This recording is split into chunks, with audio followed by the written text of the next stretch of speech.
आज मी इथं उन्हाळ्यातील एक वाळवणीचा पदार्थ बनवणार आहे, जे की सगळ्यात सोपी पद्धत आहे आणि एकदा केलं की वर्षभर तुम्ही हे उपवासाच्या दिवशी खाऊ शकता। तर आज मी इथं साबुदाणा बटाट्याची चकली बनवणार आहे। खूप सोपी पद्धत आहे। चला तर मग व्हिडिओला सुरुवात करूयात।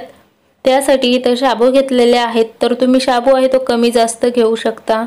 तर साधारण मी इथं एक वाटी साबुदाण्याला पहिलं 2-3 पाण्याने धुवून घेतलं आणि त्यानंतर ह्याच्यामध्ये एक वाटीच इथं मी पाणी घालून घेत आहे। तर पहिलं इथं एक वाटी पाणी घालायचं आहे। तर हे गरम किंवा थंड नाहीये, नॉर्मल हे पाणी आहे। तर एक वाटी पाणी ह्याच्यामध्ये घातलं, ह्याच्यावरती ताट झाकून रात्रभर किंवा एक 7 ते 8 तासासाठी असं भिजत ठेवून द्यायचं आहे। तर एक 7 ते 8 इथं तास झालेले आहेत। त्यानंतर तुम्ही बघू शकता आपले साबुदाणे आहेत तो छान असं कोरडे इथं भिजलेले आहेत। मी तुम्हाला इथं हाताने असं काढून दाखवते। हे बघा छान असं मऊ मऊ असं भिजलेले आहेत। तर आता त्यानंतर ह्याच्यामध्ये मी इथं गरम पाणी घेतलेलं आहे। तर एकच वाटी मी इथं गरम पाणी घेतलेलं आहे। तर ते आता गरम पाणी ह्याच्यामध्ये घालून घ्यायचं आहे। तर मी इथं मापाने बघितलं तर 1.5 वाटी इथं हे पाणी आहे। तर एक वाटी साबुदाण्याला पहिलं इथं 1 वाटी पाणी घालून 6-7 तास भिजून घेतलं आणि त्यानंतर पाणी इथं गरम 1.5 वाटी घालून घेतलेलं आहे आणि त्याला सुद्धा रात्रभर किंवा एक 10 ते 12 तासासाठी असं भिजत ठेवायचं आहे। तर आता इथं एक 10 ते 12 तास झालेले आहेत। त्यानंतर मी तुम्हाला इथं दाखवत आहे। तर साबुदाणे आपलं छान इथं मऊसूत असं भिजलेले आहेत।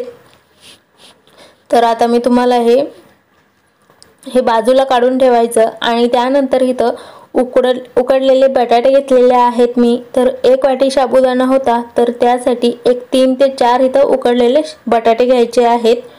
त्यानंतर हे बटाटे तुम्ही असं खेचून घेऊ शकता किंवा हाताने सुद्धा बारीक करून घेऊ शकता। तर मी सगळे बटाटे पहिले इथं असं किसून घेणार आहे आणि त्यानंतर जे आपण भिजून घेतलेले साबुदाणे आहेत तर ते सुद्धा याच्यामध्येच घालायचं आहे। तर थोडं थोडं करून हे सगळे बटाट्यामध्ये हे सगळे साबुदाणे आहेत तो घालायचा आहे आणि ह्याच्यामध्ये तुम्हाला जर उपवासाला जे काही चालत असेल तर तुम्ही ते सगळे ह्याच्यामध्ये घालू शकता।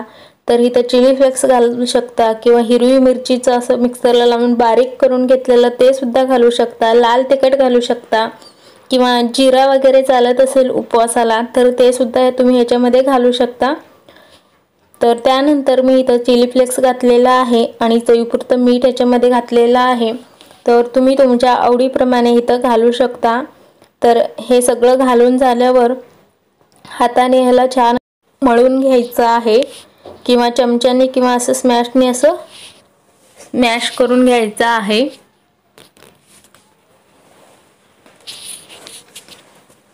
तर सगळं असं छान एकजीव इथं मी करून घेतलेलं आहे। तर इथं तुम्हाला जर मीठ वगैरे कमी लागत असेल तर तुम्ही आणखीन थोडंसं मीठ ह्याच्यामध्ये घालून तुम्ही ह्याला छान असं मिक्स करून घेऊ शकता। तर सगळं छान मी मिक्स करून घेतलेलं आहे आणि त्यानंतर हे पीठ जे आहे तो इथं सोऱ्यामध्ये घालायचं आहे आणि छान असं इथं चकली आपल्याला आता पाडून घ्यायचं आहे। त्यासाठी तुम्ही इथं कोणत्याही कापड्यावर घालू शकता किंवा असं कॅरीबॅगच्या असं पिशवीवर घालू शकता। कापडावर घालताना तुम्ही ते कापड पहिलं इथं ओलं करून घ्यायचं आहे, मगच घालायचं आहे, म्हणजे आपली चकली आहे तो कापडाला असं चिकटणार नाहीत, काढताना सुद्धा सोपं जाईल। आणि त्यानंतर हे बघा मी तुम्हाला इथं एक करून दाखवलेला आहे। तर असे सगळे चकली मी इथं करून दाखवणार आहे।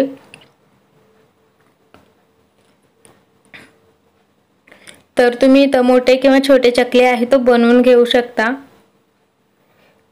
तर तुम्हाला इथं दिसत असतील साबुदाणे आहे तो खूप असं बारीक नाही झालेलं, तर एक एक असं पूर्ण अख्खं आहेत। तर हे वाळायला आपल्याला एक 2 ते 3 दिवस लागणार आहेत। तर माझे इथं सगळे आहे तो चकले आहे तो बनवून तयार झालेले आहेत। तर आता हे वाळवण्यासाठी असंच एक 2 ते 3 दिवस ठेवून द्यायचं आहे।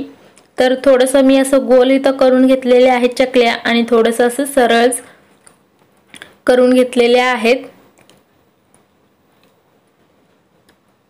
तर तुम्ही सुद्धा अशा पद्धतीने सोपी पद्धत आहे, एकदा करून बघा।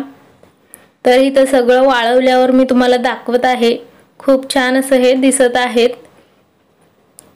आणि सगळे एकसारखे तुम्ही इथं बघू शकता दिसत आहेत। तर तुम्ही सुद्धा साबुदाणा बटाट्याची चकली नक्की करून बघा। तर आता मी तुम्हाला हे तळून दाखवते।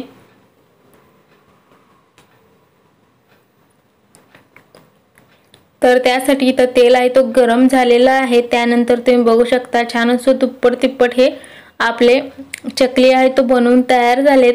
तर तुम्ही सुद्धा ही सोपी पद्धत आहे, काही गॅस वगैरे न लावता हे तुम्ही फक्त साबुदाणा भिजवून आणि बटाटा उकडवून घेऊन बनवू शकता।